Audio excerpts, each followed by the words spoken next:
By the late 1950s, Hollywood had already decided who was allowed to laugh at whom. There were kings of comedy, kings of cool, and then there was Elvis Presley. Too loud for the elites, too adored by the public, too powerful to be ignored.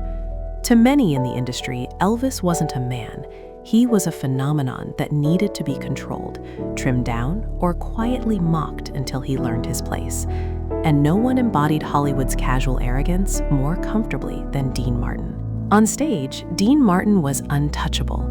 The martini glass, the lazy grin, the effortless timing, everything about him said confidence. Not the hungry kind, the inherited kind. The kind that came from knowing the room was already on your side before you even spoke. That night, the room was full. Celebrities, producers, studio executives, and insiders packed tightly together, laughing before the jokes even finished landing. This was a Rat Pack crowd. People who understood the rules, people who knew when to clap and when to look impressed. And Dean Martin knew it too. He paced the stage slowly, milking every second, letting the audience settle into comfort. The jokes were sharp but safe at first. A jab here, a wink there. He teased politicians, singers, even himself. The laughter came easy. That's when he shifted, almost casually, almost lazily, as if it wasn't planned, as if it just slipped out. He said Elvis Presley's name, not with admiration, not with curiosity, but with that particular tone comedians use when they want the audience to feel superior to someone who isn't in on the joke. The room reacted instantly. Laughter rose, quick and loud, the kind that doesn't wait to think. The joke itself wasn't brutal on paper. That was the trick. It didn't need to be. It leaned on implication, on image, on the idea that Elvis, this Southern boy with his shaking legs and screaming fans, wasn't quite refined enough for rooms like this. Dean didn't shout it. He didn't sneer. He smiled, and that smile did the real damage. Cameras moved fast, cutting angles, hunting reactions. Some faces laughed harder than others. Some laughed because they wanted to be seen laughing. A few hesitated, glancing around the room, checking which direction the power was flowing. And then there were the pauses, small, uncomfortable pauses, where people remembered something important. Elvis Presley was not a punchline anymore. He was a force. He sold out arenas. He moved culture. He terrified parents and thrilled teenagers. And most dangerously of all, he didn't need Hollywood's approval to survive.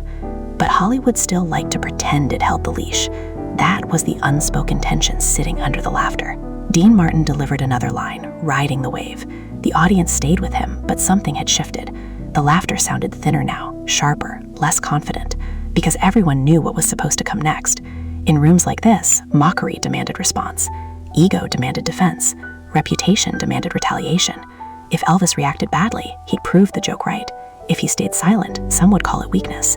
Either way, the spotlight was already moving toward him. Somewhere in the audience, Elvis Presley sat quietly. No microphone, no script, no protection. Just a man watching himself be reduced to a laugh line in front of people who thought they still controlled the story. His face didn't change. No smile, no frown, just stillness. That alone unsettled a few people nearby.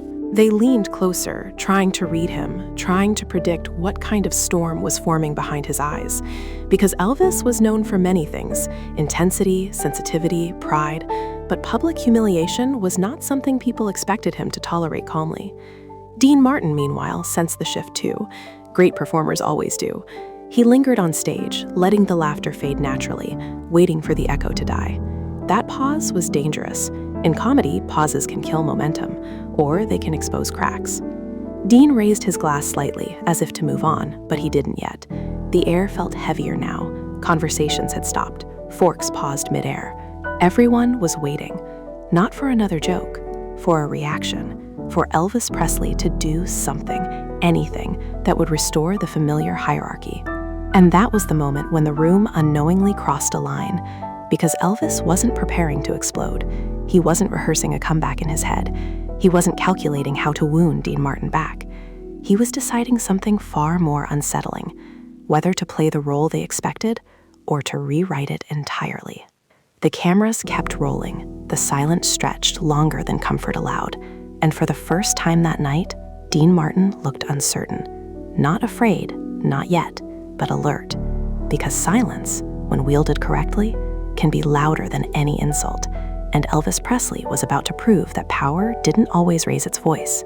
Sometimes it simply waited. The pause didn't break the room, it exposed it.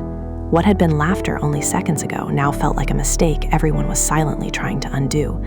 Dean Martin stood under the lights, glass still in his hand, his smile fixed just a fraction too long. Performers live off rhythm, and his rhythm had slipped. He sensed it immediately. The audience wasn't feeding him anymore. They were watching something else, watching Elvis, watching the silence. Dean tried to reclaim control the way seasoned entertainers always do, by leaning into charm. He shifted his weight, tilted his head, added a soft chuckle of his own, as if to say the moment had already passed. But the laugh he expected didn't come. A few people smiled. No one followed, because Elvis Presley still hadn't moved. He sat there with his hands folded loosely, eyes steady, posture relaxed. Not defiant, not wounded. Calm in a way that made people uneasy. Calm suggested certainty, and certainty in rooms like this was dangerous. A whisper started somewhere near the back. Not words, just the sound of people breathing differently. Chairs creaked as bodies adjusted. Someone cleared their throat too loudly. These weren't reactions meant for Dean Martin. They were reactions orbiting Elvis. Dean glanced toward the audience section where Elvis sat. Just a quick look, barely noticeable, but it was enough. It told everyone on both sides of the room that something had gone wrong. The power hadn't bounced back the way it was supposed to. The joke hadn't finished its job, because Elvis hadn't accepted the role assigned to him. In Hollywood, mockery works only if the target agrees to carry it. Anger confirms it, defensiveness feeds it. Even a clever insult back keeps the game alive. Silence, however, does something else entirely. It removes the comedian's safety net. Dean lifted his glass again, pretending to toast. He delivered another line, lighter this time, aimed at no one in particular. The timing was right, the delivery was smooth. Under normal circumstances, it would have landed perfectly. Instead, it floated and dropped. A few scattered laughs followed, delayed and polite, the kind people offer when they don't want to embarrass someone, but don't want to commit either.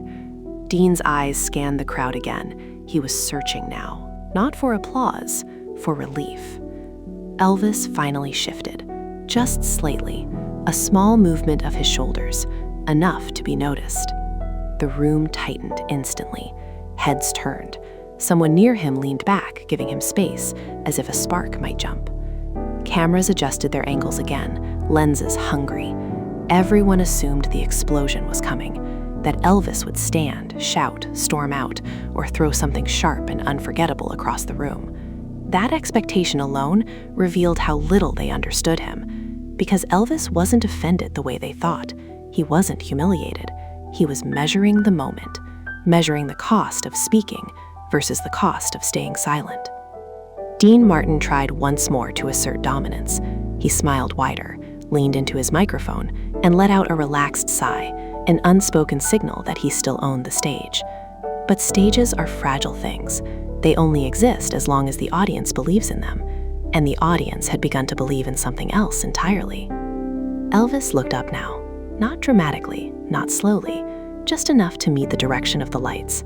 His expression didn't harden, it softened, and that softness unsettled people far more than anger would have, because it suggested control without effort. People near him noticed first, a shift in energy, a quiet certainty settling into the air. Someone in the front row stopped smiling altogether. Another person folded their hands, unconsciously mirroring Elvis's posture. Dean felt it before he understood it. The laughter was gone. The room wasn't hostile, but it wasn't friendly either. It was waiting for a line that hadn't been written yet, waiting for someone to decide how this story would be remembered. And that's when Elvis did something no one expected. He didn't stand. He didn't raise his voice. He didn't claim the spotlight. He simply spoke, low enough that the people closest leaned in to hear him first. The words themselves weren't sharp. They weren't cruel. But the tone carried something unmistakable: finality. Dean Martin froze, not physically, but internally. He heard it before the rest of the room did, and in that instant, he realized the rules had shifted.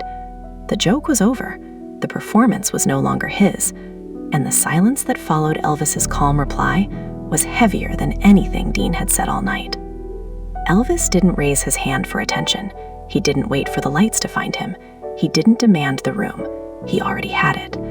His voice was low, almost conversational, the kind of tone meant for private moments, not public battles. That alone forced people to lean in, forced them to choose between noise and listening. "Dean," Elvis said calmly, not accusing, not smiling, just his name, spoken without weight, which somehow made it heavier. Dean Martin's posture shifted instantly. The martini glass stopped mid-gesture. That single word had cut through the room more effectively than shouting ever could. Elvis continued, still seated, still unhurried. "If you needed me to laugh so bad," he said softly, "you could have just asked." No pause for drama, no flourish, just truth delivered like a fact. The kind of line that doesn't beg for applause because it doesn't need it.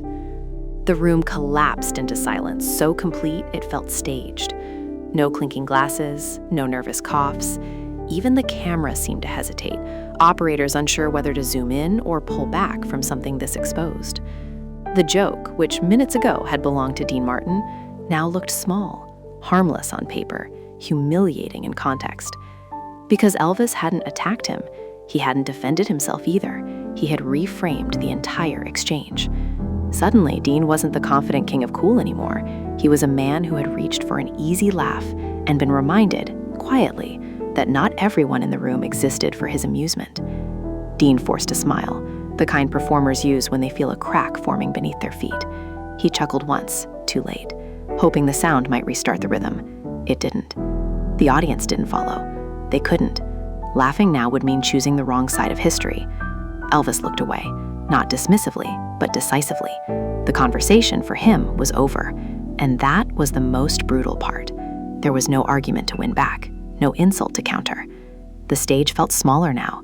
Dean cleared his throat, adjusted his stance, and tried to move on with the show. He delivered another joke, clean, clever, technically perfect.